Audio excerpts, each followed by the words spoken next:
Good afternoon, everyone. It's Brian Caprice from Keep Trading Simple, and welcome to this week's Nadex weekly charts and analysis.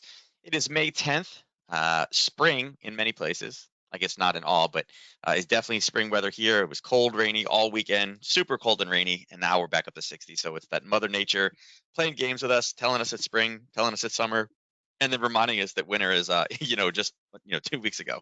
Um, so yeah, it's amazing. May 10th already. I literally feel like we were just having this discussion about April, and now we're already rolling through May. And there's some interesting news today. Not necessarily economic release-based news, but there was actually some headlines. Yellen was speaking, kind of giving us some stuff, and then a very pointed comment, and not from her, right, from Mester, and everything switched. We talked about earlier today, and on YouTube, we were talking about today was the day of reversals. We meant a reversal from yesterday, but as it turns out, right when we said that, everything reversed yet again. So it was a reversal of a reversal type day. Again, some craziness in the market. So we'll see what we can what we can find for today. Hit the button. There we go. I was like, why is it not working today? For those of you that are new here, welcome. If this is your first time out, as I mentioned before, I'm the president and CEO of Keep Trading Simple. I'm not a Nadex employee. I've just partnered with Nadex, and I've been with them now for, I think, a Facebook post that I made. I found it the other day, like 5 years ago. I was talking about an article that I written for Nadex. So it's been 5 years now that I've been doing things with Nadex. It's crazy. It doesn't feel like that long, but at the same time, it feels like I've been here for a while. But anyway, I run a small company teaching people how to trade the markets. I am a price action trader. I'm a big believer in supply and demand. I will use other tools as confirmation.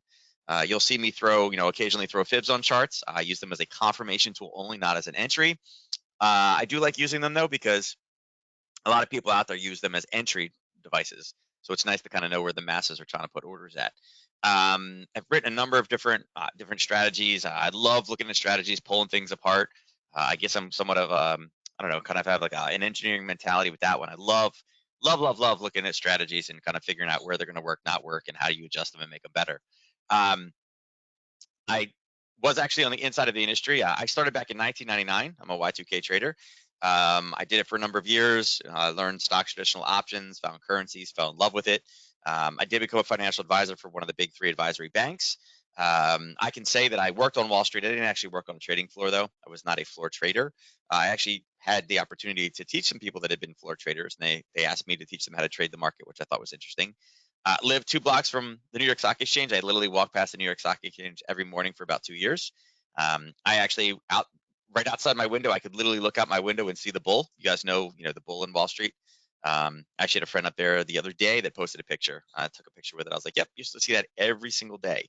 And it is true what they say. If you've never been in New York, the pizza is amazing. And bagels, they just do bagels like nobody else in the world. Um, it is what it is. When you go there, it's just unbelievable how good their bagels taste. Um, but yeah, living in the financial district was definitely an interesting experience. Being on the inside of the market, working for an advisory firm, learning about a lot of things that people on the outside never hear about.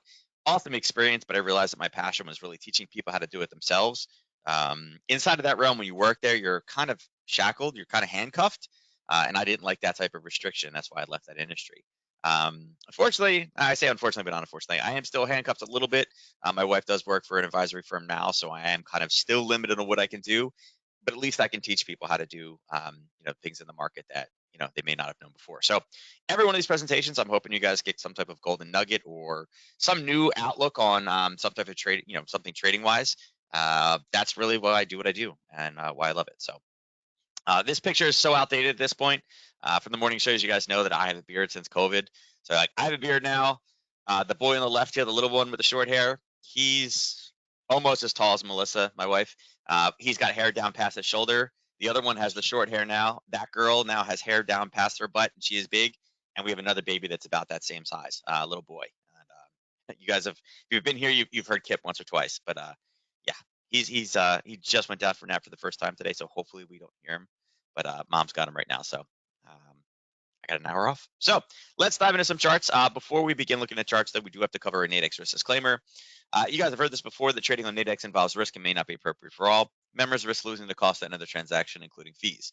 Now, you should carefully consider whether trading on Nadex is appropriate for you in light of your investment experience and financial resources. Any trading decisions that you make are solely your responsibility and at your own risk. Now, past performance is not necessarily indicative of future results. None of the material presented here is to be construed as a solicitation, recommendation, or offer to buy or sell any financial instrument on Nadex or elsewhere. Nadex is subject to U.S. regulatory oversight by the CFTC, and Nadex is a registered trademark of Crypto.com. Each week, as things start to progress, it's a brand new relationship. Obviously, they've just recently become owners of Nadex.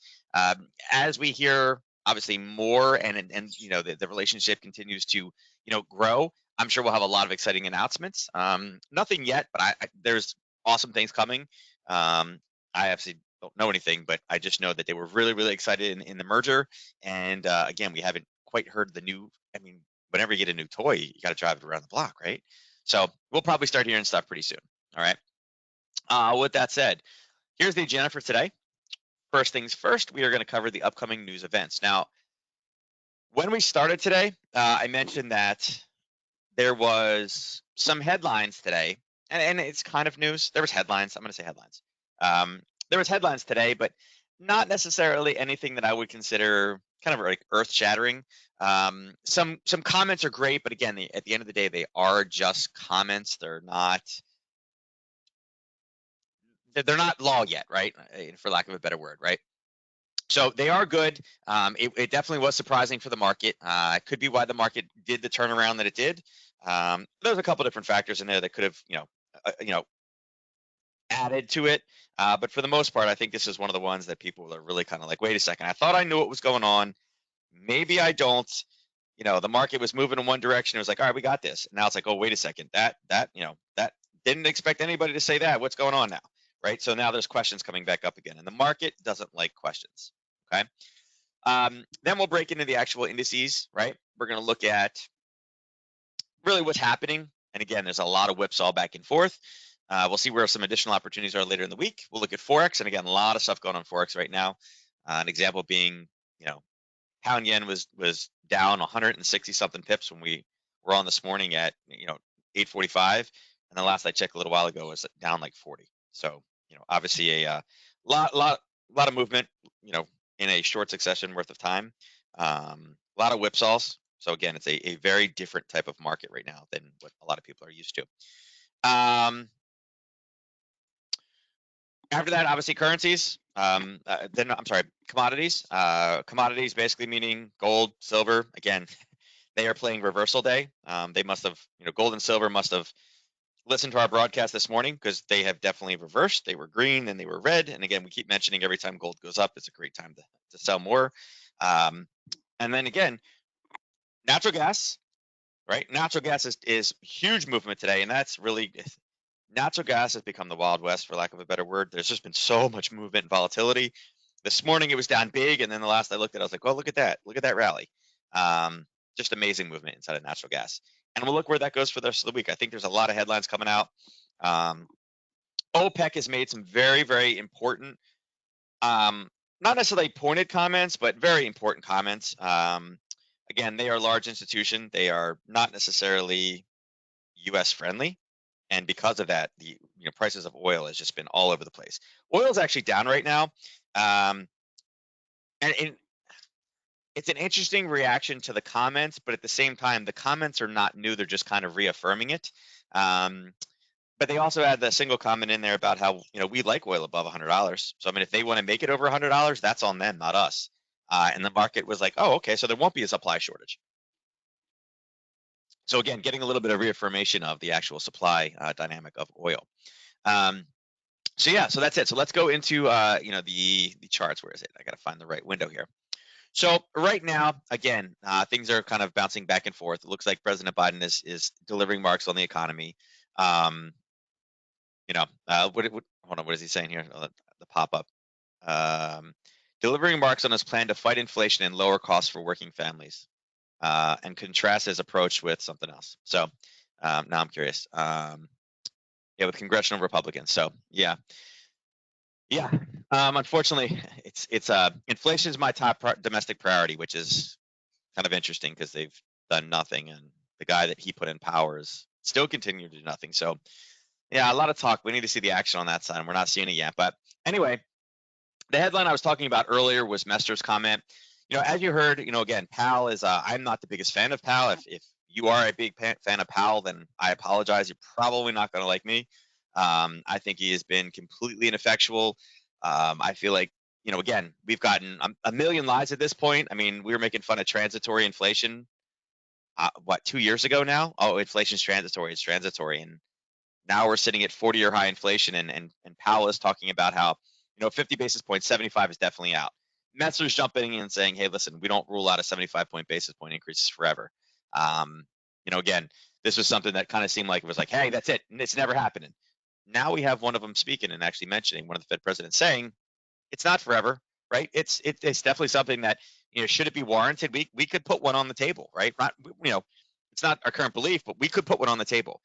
That is a big switch from what Powell is saying. And that would be the second Fed president now that has said it. And again, Bullard was calling for 75 before. If you remember, Bullard was calling for 50 the first time, and everybody else was like, no, I think 0.25 is good. We don't need 50. And then all of a sudden everybody, was in the, hey, we gotta front load this. We gotta make it big because this is getting out of control. Remember, when you're paying double for groceries, that's called inflation. Paying, $2 more for gas, that's also inflation. And again, so it's interesting that we're now mentioning it's the number one priority. But yes, that is big news that we won't rule out 75 basis points. That is a kind of a big boom, right? Like I said, it's great that we have two in there. Dollar yields off a little bit. Again, commodities sync. This is that reversal we were talking about. Yellen was speaking this morning. Remember Yellen, and again, you can see that it's a yellow color. Yellen, the position that she holds used to be an extremely important position. At this point, it's basically gone from like a red, right? A red to now it's like whatever. It's not necessarily market moving. Her comments again, Russia's clearly in a recession. Inflation is probably 20%. Great. Russia's an export nation. They require, for them to function, they require people to buy things from them. They want themselves to be, they want their currency weakened. It's not bad. They're trying to do kind of what Japan is doing. So, great. They're in a recession. Lovely. Our inflation's also out of control. So focus on us, not Russia. I don't like paying double for everything. But again, that's what we have as far as today. It's just speeches. Waller is speaking, as well as, again, we've already got Messer's comments. Tomorrow morning, we have Lagarde speaking for the ECB. And again, we've talked about a lot of mention of the ECB actually raising interest rates, probably in July. They've tried to use the Ukraine. We can't do it because of the Ukraine. Unfortunately, their inflation is getting out of control. Germany has now had an economic consumer confidence number that is, they've had bad ones. The UK has had bad ones. So, kind of using the Ukraine as the excuse of why we can't raise interest rates. Inflation is getting out of control in almost pretty much every country in the world. And they're like, well, we got to do something. Maybe we're not going to raise it as much as we could have, but we got to raise it. And that's what we're going to see. And supposedly July is the magic number. So, could be an important speech. Then tomorrow we have CPI. Okay, CPI and core. Now, this is an interesting reading tomorrow. It is supposed to be going down, except there's one kind of caveat to this. Last time when we got these readings, right, they talked about the forecast, and they were really not highlighting CPI in itself, but they were highlighting the core number, about how the core number came down. And Bernard, again, picked as the kind of number two to succeed Powell, and she was going to continue his policies. She was patting the Fed on the back for taking great action, and look at that. The core is coming down. Now the core is forecast to be going up. So, yeah, it's one of those things, did you pat yourself on the back too soon? Maybe. Core is kind of, again, this is removing, and in reality, CPI is really what matters the most. Both of these are still positive numbers. We're already at kind of 40-year highs.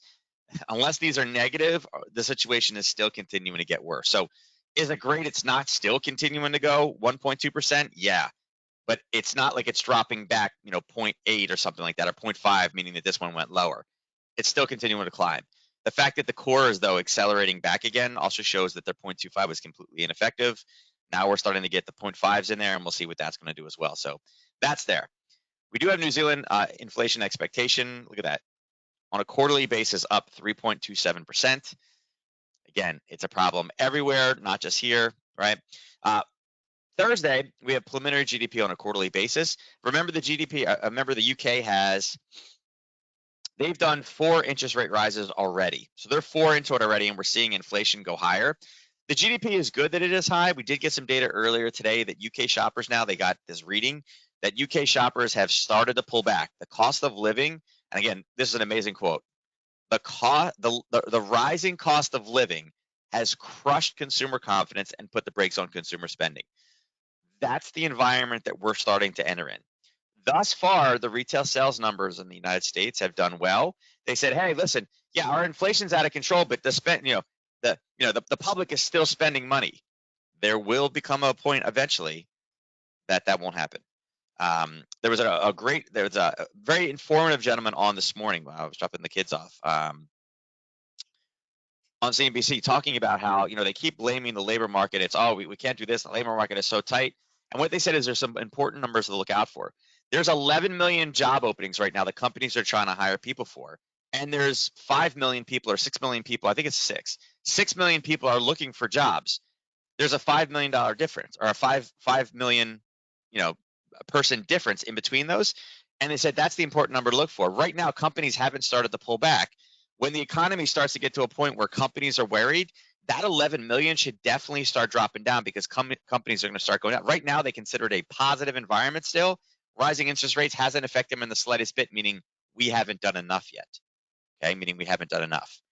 Okay, they said there will be a natural reduction in job openings when the economy has finally gotten to a point where inflation is going to be a little bit more controlled. And right now, it's still runaway time. So he said that's the number to watch out for. Don't listen to the talking heads. They said that 11 million will get closer to the 5 or 6 million. That's what that's the true reading. I was like, that's genius. I've never heard that before. I was like, but it makes complete sense when you think about it. Again, they'd love to hire people because it's an expansionary type form. We'll also get PPI, which again is another one of the inflation readings. PPI has been kind of, for the most part, they haven't been really, really good. They were supposed to come in at 1.1. Guess what? It came in much, much higher than expected. So if you see this 0.5, look at that, it's going lower. Well, I mean, last time they missed this by 0.3. So add this back up again. The point, take the difference here, meaning to this one's higher on the trajectory. It's 0.8. It's kind of on par with what we're seeing. It's not really changing too much. It's just there was such a big miss last time. It typically lowers the next one. Okay, so we'll see what PPI looks like. We'll get the core number as well. And I believe the core number is supposed to be, again, last time it was supposed to be 0.5. And remember, that's what Bernard was saying. Oh, the core CPI, right? It went down. It was huge over here, a huge miss to the upside for the core. So we're seeing it everywhere. And then we get the unemployment claims. Again, the unemployment claims is so low. It's under 200,000. It's just not, it's kind of laughable how low the number is. And again, it's because so many people are looking for jobs right now because the environment is just so good. It's just so good. There's no risk for them. All right. Then we go into Friday. Friday, not a whole lot. We see, the preliminary University of Michigan consumer sentiment, and this is kind of what we're talking about with the UK, right?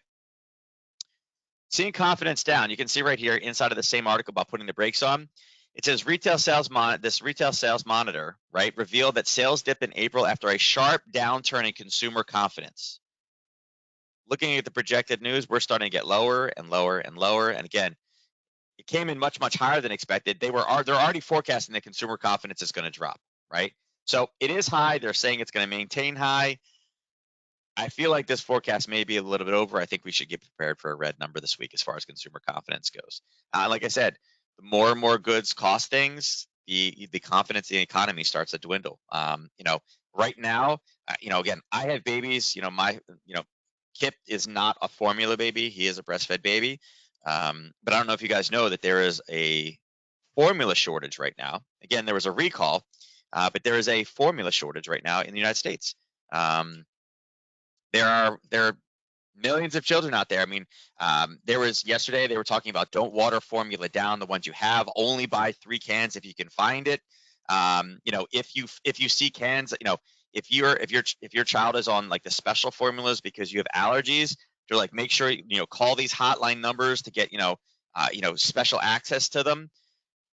we're running out of formula. We can't even feed babies right now because of the recall, and they have not started to produce more yet. So these are the things that start leading to negative consumer sentiment. And again, we've known that a food shortage could actually be a real thing this year. So this could start getting eaten up, and once this gets eaten up, this is what we have. People putting the brakes on, and again, we can see some major reductions in overall, economic movement. So, and then again, Messer speaking again. Let's see, Messer speaking, talking about monetary policy after the pandemic at an online event hosted by a European bank. It may be a headline for a Friday afternoon. Not a horrible one. There are worse ones, right? But I think that could be a good one, particularly because again, Messer is the one that just mentioned the 75 basis point hike. So, yeah, we'll see. So as far as events go this week, there are some pretty nice ones out there. Two of them are big gauges of inflation. Inflation is the hot button. I mean, Yellen is talking about it. Biden is now talking about how it's his top domestic priority. COVID doesn't matter anymore, I guess. Even though, again, the numbers we're seeing for COVID, there's many cities that actually technically should be mask mandated again. We're starting to see a resurgence in many places, but now it's inflation. And again, it's probably most likely it's because we're getting closer and closer to October, and that's going to be the hot button there is going to be inflation and what's been done or what hasn't been done yet. So yeah, just kind of cue it. And again, anytime we see anything on the Fed, any articles on, the world inflation are always going to be a good thing. And here, by the way, I forgot to link it. Here's that article talking about, ECB's Nagel backs first interest rate hike in July. So, and everybody says the same thing. It doesn't matter who it is. The data confirms that inflation is just too high, right? Everybody's talking about it, and the risks of acting too late is increasingly notable. This is important to note as well. Again, this is the ECB's Nagel. The United States has been like, yeah, we got to be prudent and do it. We got to act fast. It's starting to be acknowledged that acting too late is getting, the risk level is getting so high.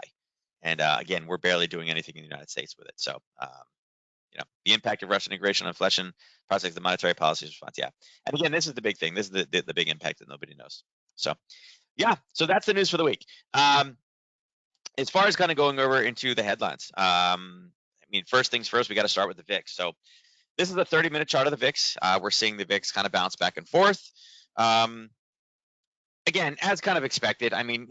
The VIX always goes up in the U.S. session when more trading volume is actually happening. It was from yesterday. It was kind of at a high, and we kind of saw it kind of drop down in the European session, and then kind of took back off. Excuse me. Now, this is not a supply and demand driven tool. You're seeing it a bit higher up here. It's probably going to pull back. It's lunchtime. All the news is out for the day. Unless there's any major headlines, this is one of those ones that I would assume that we kind of get a little bit of a decline, and then maybe we talk about it at the end of the day and we got to pop. But for the most part, the VIX right now is kind of giving us a mixed signal because it was going down, one spike, and now it's pulling back. And again, whenever it spikes up in red or in green, you tend to see, again, and this is a weird one.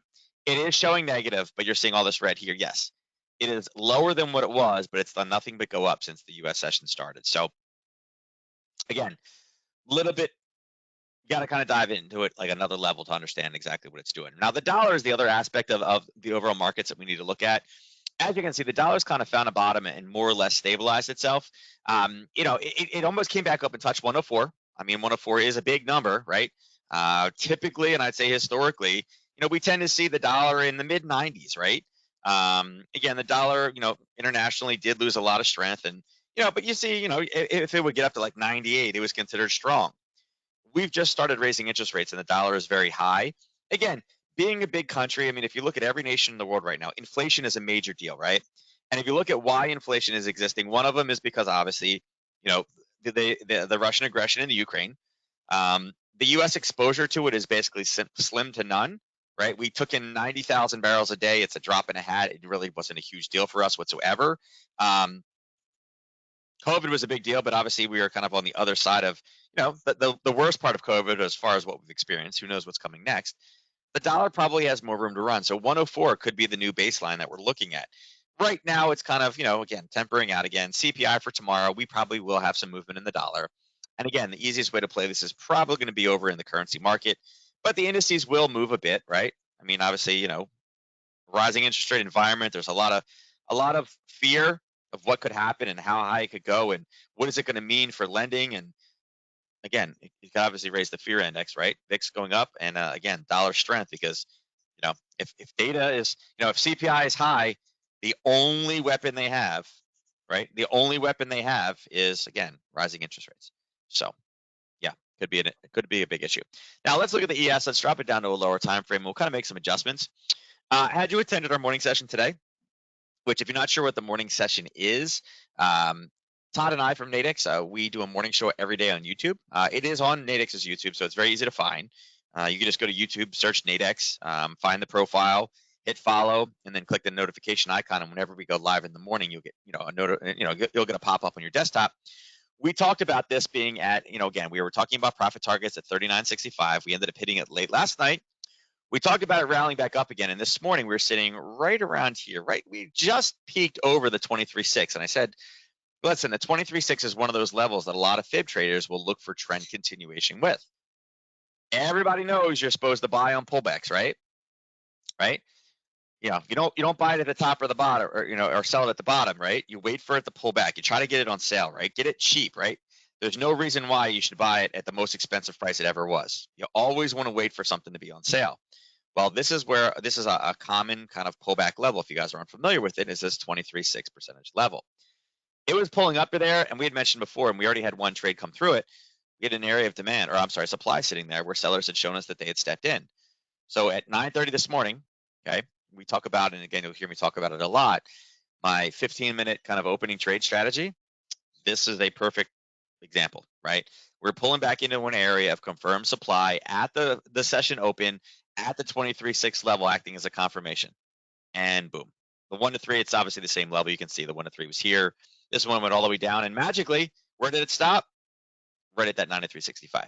So I think this is an important level. Again, we've had buyers in the past. They are confirmed. It is slowing down right now. We are running into them. It is lunchtime, obviously, at 12:30 in New York. There's not a whole lot of volume behind it. It really dries up during this time frame. So I think, again, I think when New York traders come back in the next 30 minutes, I think this probably has some power to kind of start moving, right?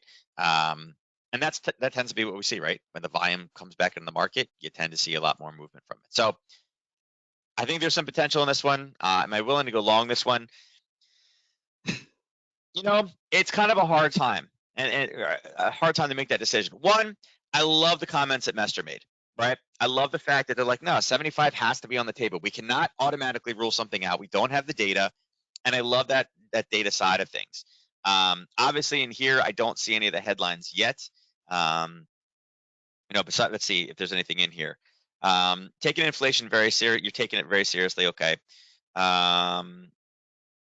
Priority, the causes of the pandemic, the supply challenges, the Russian war in Ukraine. Yeah, I mean, most of it was the pandemic because Russia just started this year. We already were at almost record highs before the Russian war on Ukraine. So it's nice to lump that in there, and that's probably why it's continuing a little bit longer. But the pandemic was the biggest piece of it, right? Locking down ports, supply. We were just getting supply back again, right? And then China went to lockdown again, which we haven't really heard from.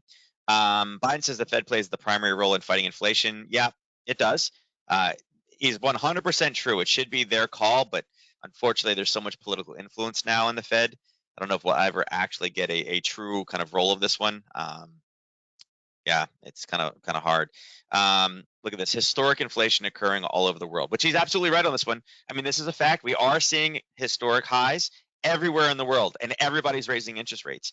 And again, we're kind of doing it slower, and then we had some statements earlier this week that kind of like, what? Boosting global supply will cut gasoline prices. Yes, he's not wrong, but there's no additional global supply out there. So it's a nice comment, and yes, he is correct. This is Econ 101, boosting any type of supply. When you increase, and again, this is why I'm a price action trader. I believe it's supply and demand. Boosting supply across the board will always lower prices, right? When you have too much supply, the demand becomes lower. When there's lower demand, there's lower price. So he's absolutely correct. Every oil organization in the world said it is impossible to replace Russia. I guess my question would be, why are we still focusing on gasoline when we have alternative technologies that we could be putting billions of dollars in and fostering those? Okay. Yeah, that would be my big question here. We're not talking about lowering the need for gasoline. We're just talking about sending it somewhere else. And that's kind of where this becomes a political issue, that this is purely, trying to put the blame on somebody else when, yeah, the United States went from an oil exporter to an oil importer because of Mr. Biden. So yeah, that's an interesting one. Like I said, no major headlines, but there's still time for more headlines. That's why I'm very hesitant in saying just take it long right now. And again, the market doesn't seem like it's super enthused with what he's saying thus far. But always want to be careful with it. It only takes one headline. Again, the president is one of those people that can make a huge headline that can suddenly move the market. War, a president, the Fed, a Fed chief, or like the lead central bank person. They all have the ability. Warren Buffett says something. You know what? Everybody should sell the market. The economy is done, right? So there are certain people. So I would say that there's an increased risk right now. Basing things on a purely technical basis, this is a level. It was a target. We were looking for it to hit. It has it. It hit it again, and now it's coming through. At this point, you got to be saying, hey, wait a second. This is a Harry Potter thing. I know this, right? I know this. And you're right. Yeah, whenever we have a level that we use as a target and it's hit it again and it starts to base in there again, it suddenly becomes now an entry and a defined risk level for us to go again, short again. This one's not bad. It's basically taking it down to 39.26. This would be black as a target. Again, we could see a little bit of basing and pullback. Like I said, that 0.75 is a big shock. A lot of people didn't think they would actually do that, even though the market overall wanted to. And again, maybe now that the president is saying, hey, this should be actually a priority, guys, we're losing votes, yeah, I mean, it's, like I said, he's not wrong. It absolutely 100% should be his primary focus right now, because it is out of control completely. So, I'm glad he made the comment. I just don't feel that he's going to do much with it with Powell right now. So we'll see. But anyway, I would say the 39.26 is probably the target. As far as big levels we can turn at this week, honestly, for me this week, I would be very hesitant to really try to find great longs. I would really more be looking for pullbacks in the market. And here's why, right? Everybody across the board, even Biden, right? Everybody's acknowledging that inflation is just way too high, that we have to be prudent about it, but we need to raise interest rates. Again, consumer confidence will go down. There's not really much out there. I mean, we've cut, the government balance sheet has been cut. There's not too many fundamental factors for another market rally. At this point, it's kind of like we've almost moved into the mode where everybody is just looking for a reason. Anything negative for the market has like a 2 times multiplier to the downside. Anything positive for the market, it's got like a 1 times multiplier up. So overall right now, I feel like down is probably a better option. When we get price pullbacks, look for it to pull back to, this is a defined level. We had talked about it before. It was the bottom. And again, that Harry Potter trade, it was right here, right? We hit it, we based in it. Oh yeah, we break, we base, we pull back, and then boom, we collapsed out of it. We're kind of doing the same thing now. I think whenever we get good opportunities this week, this is one not too bad to go to the downside. And remember, even if CPI is off the board, even if it's a total miss, there's still some great opportunity in there, particularly with some of these Nadex contracts. Now NQ, it looks very, very similar. Now NQ, we talked about it coming off a level, and it's awesome. It's hitting that level again. Love it. I'm glad that it did. We mentioned earlier today, and again, 9 o'clock is actually this one right here, this green one. I mentioned it. There's not really a great level for it. As if it could have pulled back a little bit more, I was in. Unfortunately, that's what it did. Is it found the sellers right here that helped put this top in, and that's what it ran into. So we mentioned it. I like the ES setup better, and again, the ES was a better setup. It literally came up and touched it and gave you 2 options to get in. It did the same thing here, and again, we're bouncing off this lower time frame level. At this point, I'm looking at this and saying, well, wait a second. Here's that kind of base. We know this is a level from prior back. We talked about, 12,208. Question is now, and I'm going to change this to a dark blue color. Question is now, are we looking to Harry Potter this sucker? And maybe, right? It's still on the top side again. 1, 2, it breached it, came through. Do we look for a break of this one coming through and breaking through? Actually, let's put this down here. Do we look for a break of 12,102? Right? Is that where we're looking through with a pullback? And maybe. Remember, for those of you that don't know, I am very much an if this then that trader. I actually have a newer student of mine. I guess she's a newer student of mine. She's been a follower for a while. She's like, well, how do you decide if you're going to go long or short? And the answer is I don't. I'm not one of those people that looks like it's like, oh, I should, it's going to go here. It's going to do this. For me, it's more, if it does this, then I'm going to do that. In a lot of cases, and that's kind of the scenario of what we got right now.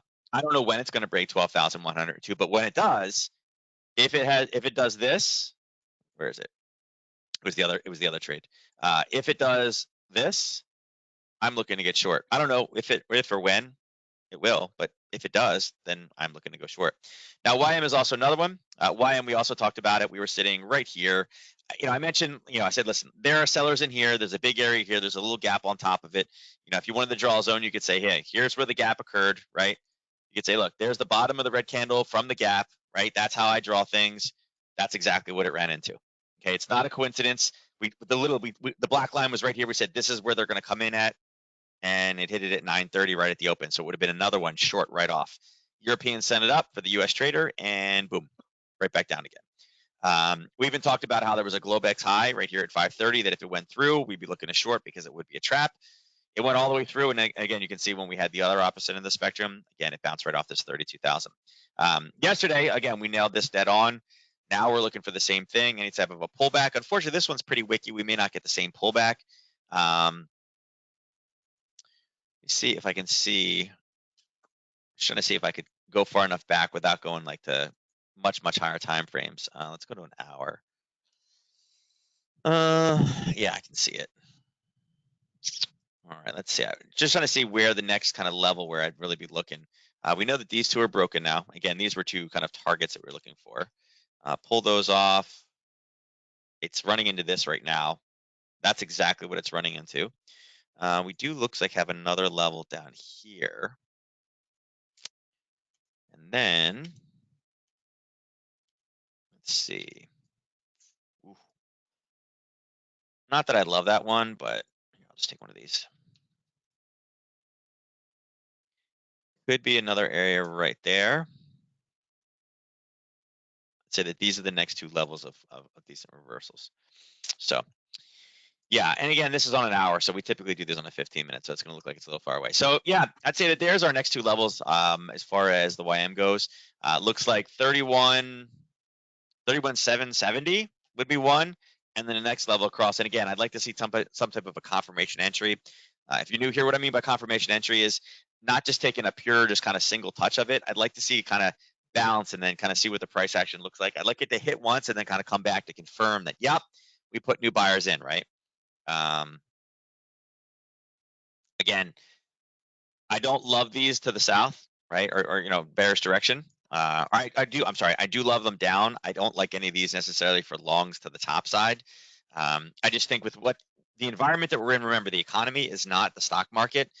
They can technically crash the stock market, and that's not the economy. But again, I'm looking for more reasons. Again, this 32 is blown up. We're going to leave it there just for a Harry Potter, but this is kind of what I'm curious now. Where will fib? Yeah, they're right there. Look at that. The fib traders are stuck right around that same old level. 23.6 is probably going to be where they look to step in if it rallies at all this afternoon. Okay. So again, just keep that on your radar. But I think these are the next two levels I think we hit. And again, if you wanted to take these for downside profit targets, you could absolutely do that. 31,769 and 31,423. Russell also nailed this one to the top. We were sitting right here is where we were for Nadex, and I mentioned, hey, listen, 71.95. If it came up much higher, it did. It hit it right at 9:30. We literally spiked up, grabbed my level, and it went down. It's funny. I joke with my students that Uncle Warren is watching, right? Like, how did you know it was going to turn here? Well, I had a confirmation of it turning before, and again, we did this right here at 9 o'clock. That Uncle Warren was watching, and that's what popped us up and led us to a short. And again, we talked about if it did short, the target would be 1761. You can see it. It skyrocketed. It blew right through. It didn't even pause. It did actually give us a little bit of a kickback. And again, I didn't adjust this level. I should have adjusted this down. We don't do as much on the Russell. There's the basing at the bottom. I can take the green box and actually put it down there. That's where the bottom base was. You can see it kind of did the pause and the pullback and then continue down. So not the ideal Harry Potter entry. We'd like to see kind of the base not necessarily touch. But again, drop base, it pulled back, grabbed that zone again that it just broke, and then right to the races down. So yeah, it's there. But yeah, the targets are hit on both sides of this one, so we'll have to start readjusting it for tomorrow. But yeah, so if you like things like this, definitely come to our morning session. We've been hitting this a lot lately. Going across the currencies. So currencies I will go through a little bit faster. This one is just, we've been looking for pullbacks, trying to figure out how to get short. I got to change it to a 30-minute. I look at the 15-minute for indices. If I look at a currency chart on 15, I'm like, oh my God, why is there so many candles? Like, I can't look at this. It's just too much. It's like too much stimulation. Gotta go to 30s. So we talked about this pushing down, and as you can see, actually Monday morning we talked about 69.75 being a long area. You can see it touched and then it spiked higher and then came back down again. It did that same Harry Potter. It dropped at base, it pulled back and used that same zone to here, and then went short into another level, which is what these two green lines are, and then pulled back up and they're using the same level now. So it's kind of basing. Again, I'll remove this level now. I don't necessarily need it. Let's pull these off so we don't confuse people with what's coming next. So we're technically in a zone. That's what we've bounced off of. I will say, yeah, it was 9:30, 10 o'clock right there. That was a good one. I missed this one. Yep. Always transparent when I miss something, and I missed that one. So this was a zone that was formed at about 2 o'clock in the morning, right? It was confirmed here at 5:30. If you don't know, 5:30 in the morning is basically the, I don't want to say universal, because it's not really universal, but 5:30 in the morning tends to be when we see European reversals come into the market. They have their initial push at, around 3 o'clock. It's when the majority of their volume really kind of steps into the market. And then they have their, reversal, basically their profit taking is really what I mean by that. Their profit taking comes in at 5:30. It was confirmed at 5:30, came up, and again at 10 o'clock. 10 o'clock is this green candle. It just rolled a little bit early. So there was a short in there. It didn't make it up to the 23.6. So again, fib traders, you could have said,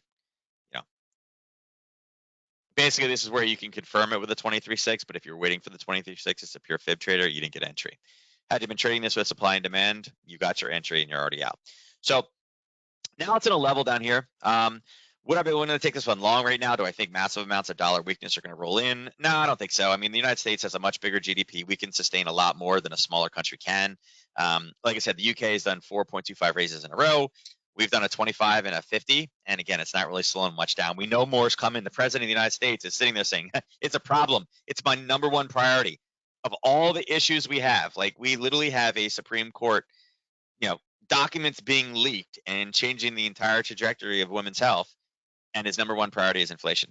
So yeah, it's a big deal. It's that big of a deal. I think more dollar strength is coming. I would look at this and kind of treat this the same way as gold, a commodity, and the same way as the indices. Whenever we get any pullbacks, we look for shorting opportunities. Right now, we know we're in a larger time frame level. What I would say is, look, we got a basing level right here. We're hitting again. There's definitely some buyers in there. If there wasn't, price wouldn't have stopped and have gone higher. The same thing we just talked about. When we get a break in here, again, we're looking for a pullback. This could be breaking of 69. It looks like it's like 69. Is it 69 flat? I bet you it's 69 flat.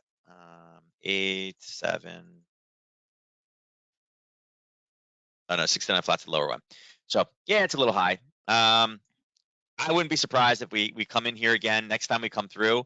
If we do like a little bit of a base in here, right, as it's eating up the rest of those buyers, and then we have a drop down just to the 69 level again. That would be a psychological level here at the bottom of the zone, and then we pull back up right to this level here, and then we have our collapse down to the next level down below. And again, I would say overall for this one, I'd look at targets down at 68, 36, right? Particularly with CPI and PPI in the next couple of days. Ways you can play this one, again, there are weekly contracts, there are weekly binaries, there are also knockouts. Now again, typically knockouts don't work as well when price is just trending because it keeps blowing them up, blowing up, blowing it up. You never get a pullback. But if we get any type of pullback, there could be some awesome opportunity. Okay. Now ASEAN looks very similar.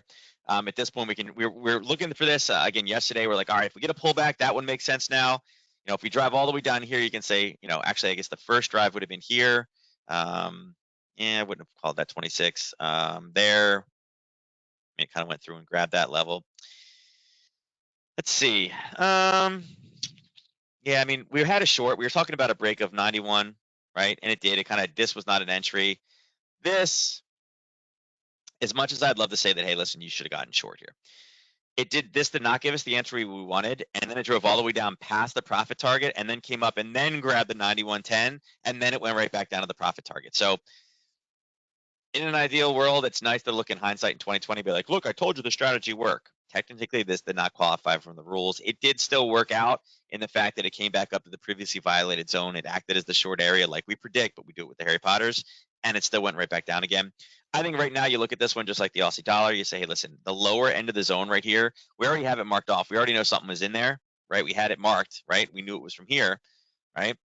Now we have a more near-term level of basing. This could be where we look for a break of this down here at 88.77. We said at break of 88.77, again, a drop, a base, and a pull back up again. Not like this, but faster, right?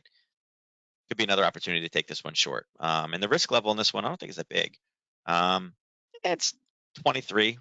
So it's a little bit bigger than I like, but it is the Aussie and it tends to move, right? Tends to move. And again, you may say, well, I don't know how to trade Aussie, right? I don't trade currencies. How do you do this? It's kind of linked with gold.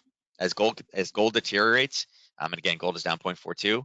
It's funny, gold is down 0.43. This is down 0.38. You can see that they're almost identical. And they don't always follow that closely, but anytime there's strong dollar, gold will get weaker. Also brings this currency down. Now, euro pound. So euro pound, interestingly enough, okay, we had talked about having something at the 50% level, and you can see it hit the 50% and then dropped and then came back up again and then got stuck. It was like glue. And it kind of bounced between the 50, the 61.8. It's like, what do we do? What do we do? What do we do? Went back up 78. What do we do? What do we do? And again, you had lower lows, lower highs, and now it's kind of like doing the other thing. And it's still stuck around the 50 percentile mark. Right now, and again, the euro pound is down 0.12. It's really down, not a whole lot. We've gotten messages. I mean, again, look over here. They're talking about where do we talk about it?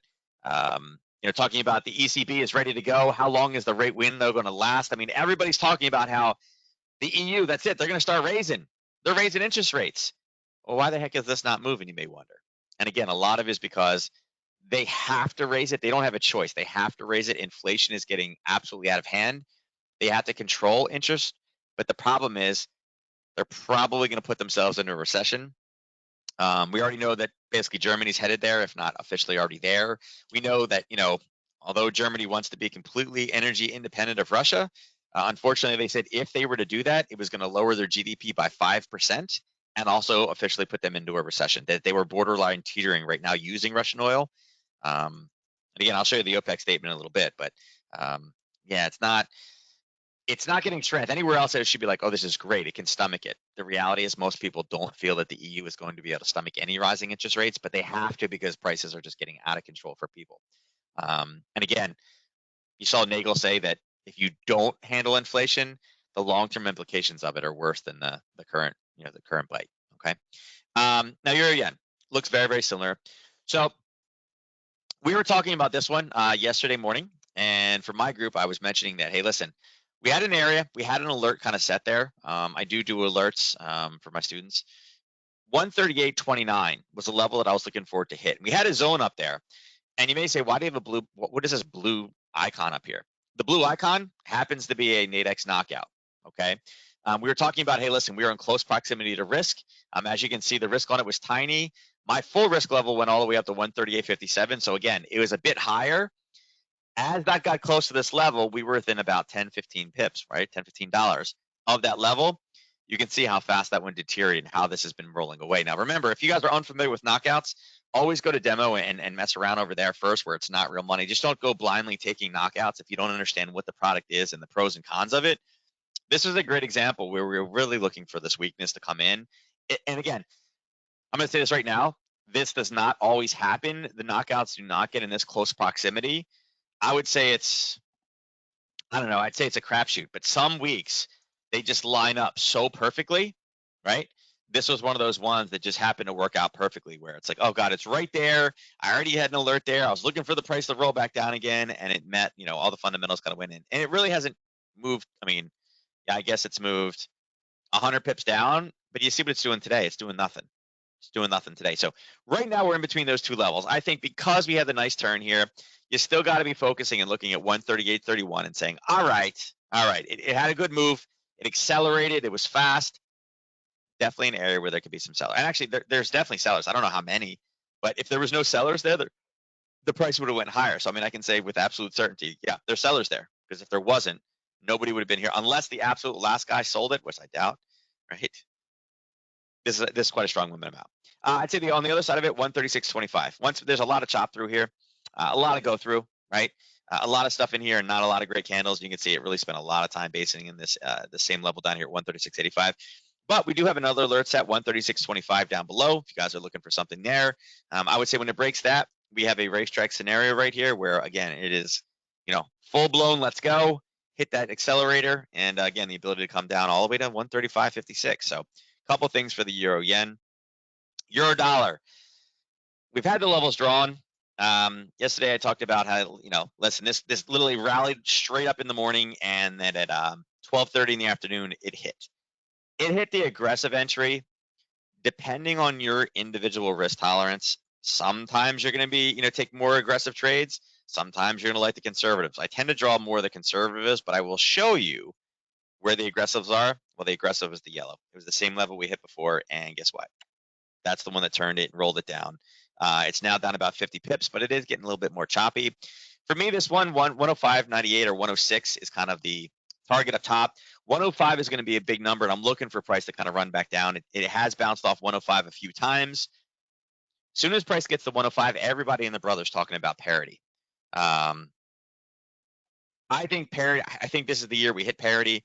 I don't think the EU will raise as fast or as much as the United States. Again, we're a bit more insulated over here on this side of the water. So again, we don't have the same type conditions, and our economy, again, our GDP is so much higher, we can stand much more of the kind of brunt of things. I think this is the year. Are you going to be able to trade it next week? No, I don't think so. But is there going to be some opportunities coming? Yeah, I think there is. So again, looking for this to drop down. Right now, it's in the 50% mark. Not really a lot there, but I'm looking for those two levels, top and bottom. Pound yen, as you can see, was like getting creamed, right? It was getting creamed, but now it's catching up to what it was yesterday. So in 24 hours, let's see. In 24 hours, it's down 49 pips, right? But in that time frame, it went up 140 and then right back down 140. For me, 160 is a big number. I think it is a large psychological number, no matter who you talk to. Where we are right now, we're kind of floating above it at 160.40. Is that a bad number? No, I think it's a perfectly fine number.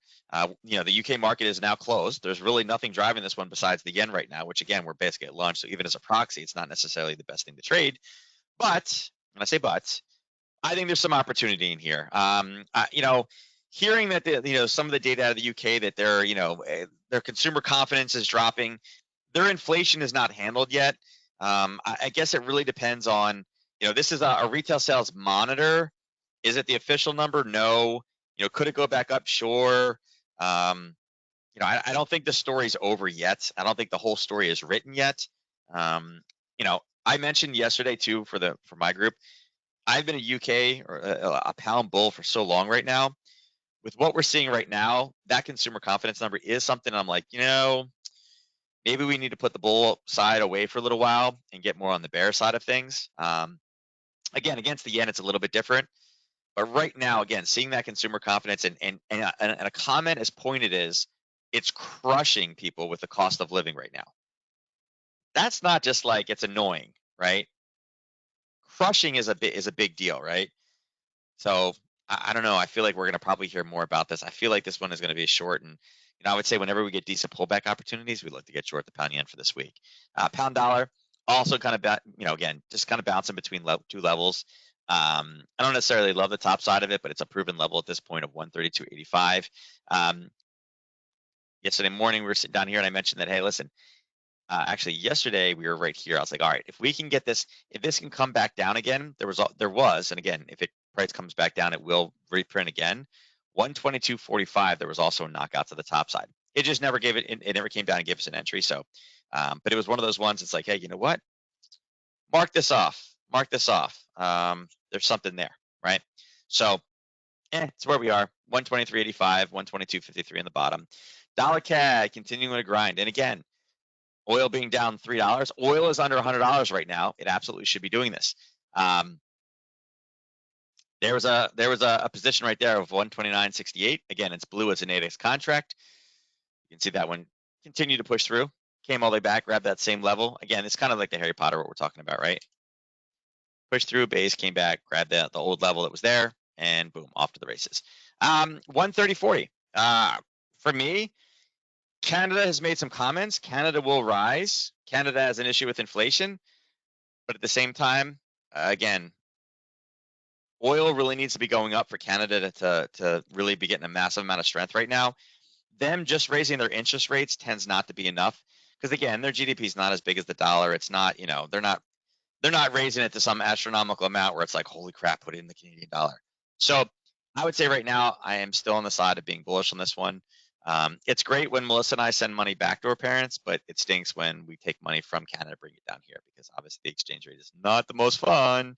But I would look for this one to continue higher at this point. I'd start targeting major numbers. What I mean by major numbers is, 131 is going to be a big deal.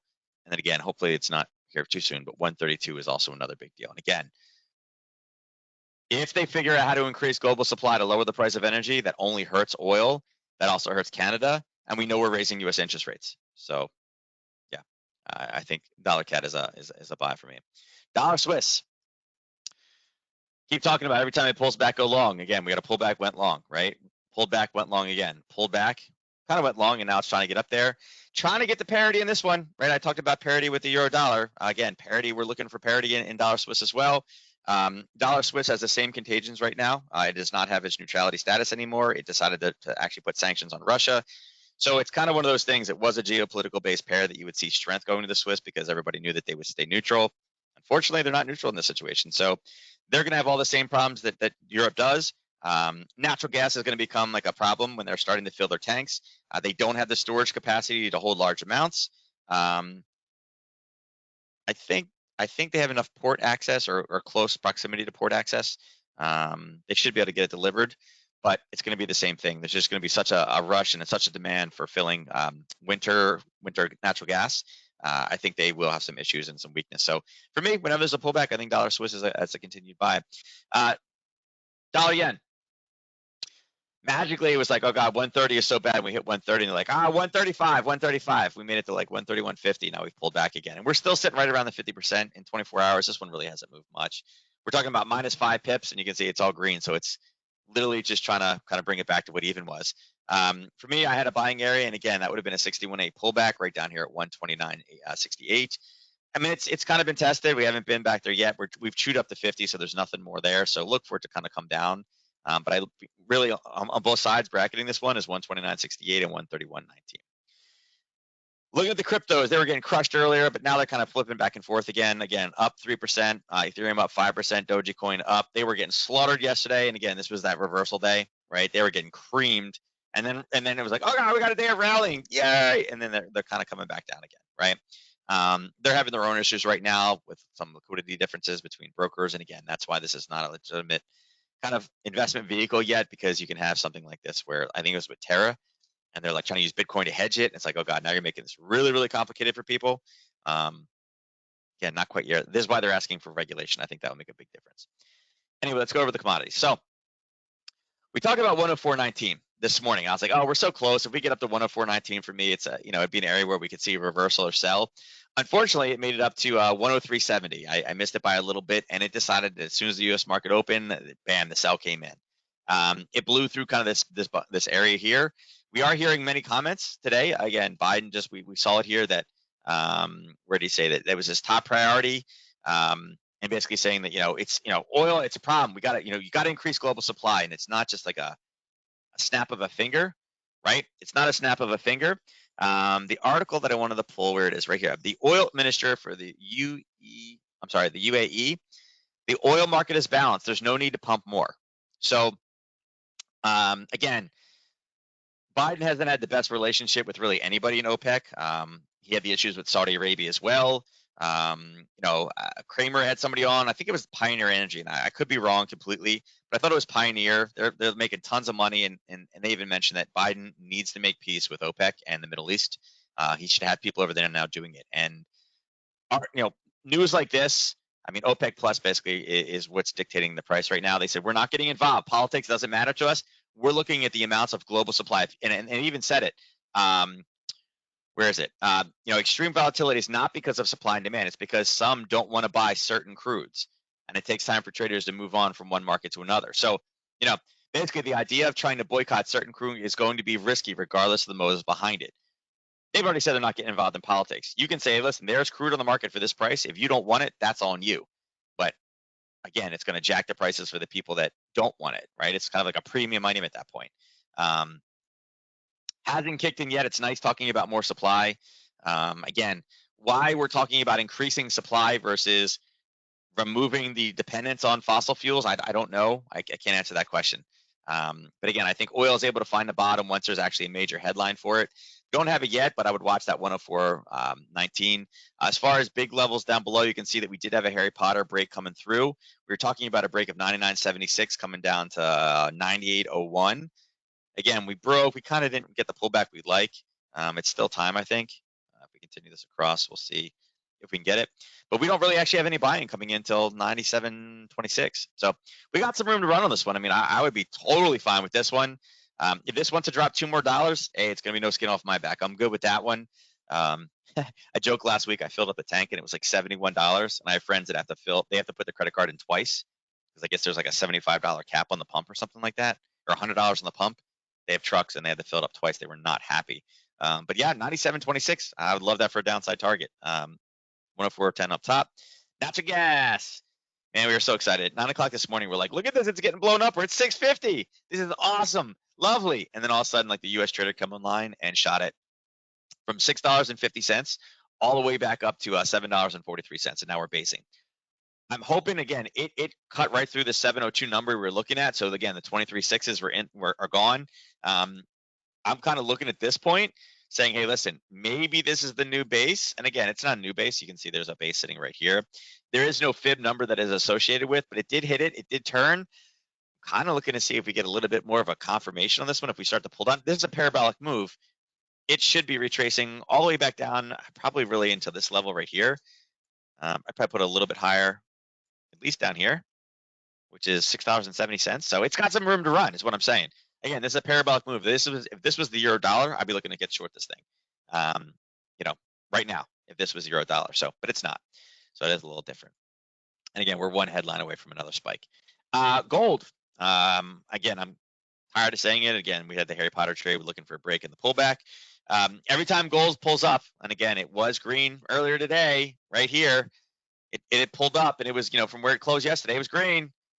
Every time it gets green, look for another way to sell it, and bam, all the way back down again, down to 1843. So, yeah, I mean, we can mark off kind of some small levels here, but yeah, again, rising interest rate environment, we're crushing inflation. It's our number one priority. None of those things are good for gold. So again, if you understand the commodities market, yeah, it's not the best place for gold. And silver, look at this. If you guys were here last week, I was calling for $22 in silver. I missed it by a little bit last week.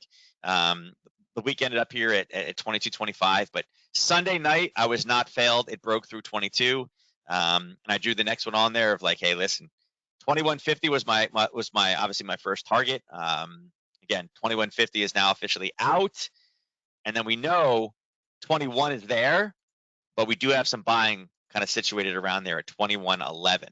But yeah, all those people that were just talking to, we mentioned even a Harry Potter trade, and we're kind of got that right now. All these people talking about $60 silver, $100 silver. Yeah, it didn't quite make it, guys. And now we're pushing back down. And again, I think with CPI tomorrow and then PPI, if God forbid those miss to the upside at all, woo, 21 could be on the radar for tomorrow. So I'm looking forward to that one. That's it. Like I said, the cryptos are doing their thing. They're back up again. Commodities for the most part are all down minus natural gas, which obviously winter natural gas is going to be an issue. That VIX looks like it's holding firm. It's starting to kick back a little bit, which again, it should be. Lunchtime, I'm delayed a little bit. We'll see what it does now. And then again, the indices for the most part, kind of flat, right? This one, we're waiting for a break. We haven't gotten it yet. And again, it could be getting ready for it in a bit. NQ also, again, we're looking for the break, not there. YM, totally fine that it is now reversed and is trying to go up again. The old violated zone we don't actually need. We knew it's close to a level anyway, so we're fine with that. And then again, Russell on that one. Look, Russell is pulling up, and again, they're all doing the same thing, pulling back up into levels. We have a continued downward push this afternoon. And again, with the president, maybe he said something else, but with the president saying that inflation and crushing it is the number one thing, all of Wall Street is lining up behind the US dollar's historic run. So yeah, all of it is lining up to more down in the markets. So yeah. So with that said, that is it for today. For those of you that are attending for the first time, again, welcome. Make sure you guys mark your calendars off May 17th, next Tuesday at 12 p.m. Eastern Standard Time. We'll be back on again. If you guys are around in the mornings, don't hesitate to jump on YouTube. Again, make sure you go to the Nadex profile, click follow, click like. Again, click the notification bell icon. You'll hopefully catch some of these things that we're talking about what's hot in the morning. So if you have any questions, email me, support@keeptradingsimple.com. With that said, I am out of here. Have a good trading this week, and I'll catch you guys next week. Take care.